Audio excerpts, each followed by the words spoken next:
Assalamualaikum warahmatullahi wabarakatuh. Perkenalkan, nama saya Pramita Indrasari dari Universitas Muhammadiyah Makassar, Fakultas Ekonomi dan Bisnis, Prodi Manajemen. Adapun tujuan saya membuat video kali ini, yaitu saya akan sedikit menjelaskan tentang materi metode koreksi kualitatif dengan metode eksplorasi. Apa itu metode eksplorasi? Metode eksplorasi merupakan metode proyeksi kualitatif untuk memperoleh gambaran keadaan yang akan datang dengan mengembangkan informasi yang telah tersedia. Meskipun informasi tersebut belum memadai, dalam metode ini ada 4 bagian. Tetapi saya akan menjelaskan 2 bagian, yaitu yang pertama, pengembangan skenario merupakan metode dengan cara mengidentifikasi beberapa keadaan yang mungkin terjadi sebagai akibat dengan adanya kejadian yang lain. Yang kedua, metode Delphi. Apa itu metode Delphi? Metode Delphi adalah metode yang dilakukan dengan cara diskusi secara tidak langsung dengan beberapa individu. Metode eksplorasi. Metode eksplorasi merupakan metode proyeksi kualitatif untuk memperoleh gambaran keadaan yang akan datang dengan mengembangkan informasi yang telah tersedia.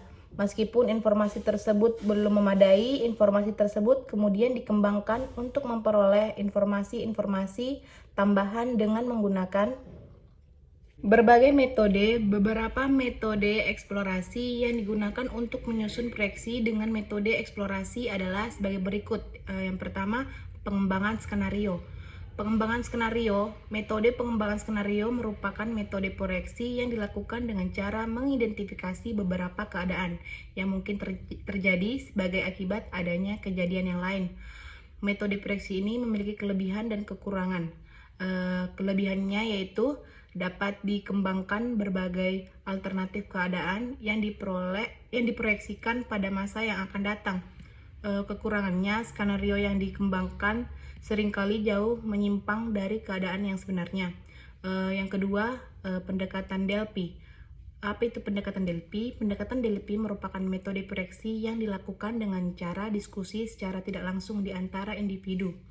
Langkah-langkah ini yang dilakukan dalam proses proyeksi menggunakan metode Delphi adalah yang pertama, mengidentifikasikan beberapa individu yang dipandang memiliki pemahaman tentang kondisi yang diproyeksikan.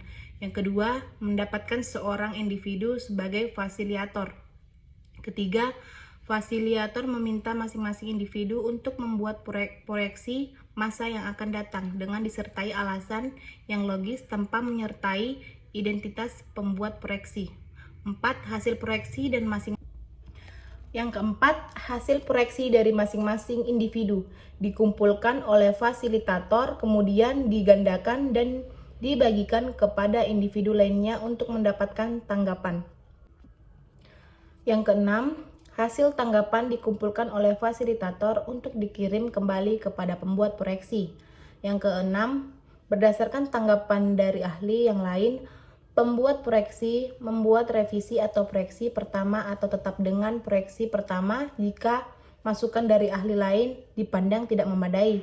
Yang ketujuh, langkah-langkah di atas dapat diulang hingga berkali-kali sampai diperoleh kesepakatan bersama. Kelebihan dan kekurangan metode Delphi ini yaitu kelebihannya tingkat ketepatan akan semakin tinggi. Hal ini karena proses proyeksi melibatkan banyak pihak.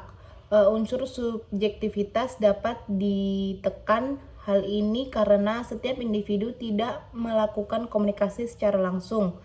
Di samping itu, dalam membuat proyeksi maupun memberikan tanggapan dengan tidak diberi identitas.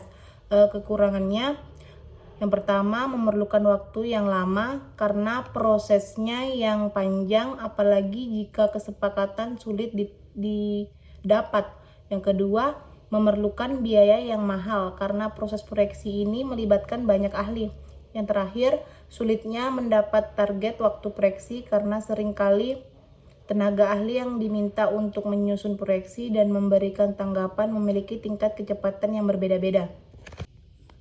Baik, itulah tadi sedikit penjelasan mengenai materi metode proyeksi kualitatif dengan menggunakan metode eksplorasi. Jika ada tutur kata yang kurang berkenan, kurang lebihnya mohon maafkan. Saya akhiri dengan ucapan wabillahi taufiq wal hidayah. Wassalamualaikum warahmatullahi wabarakatuh.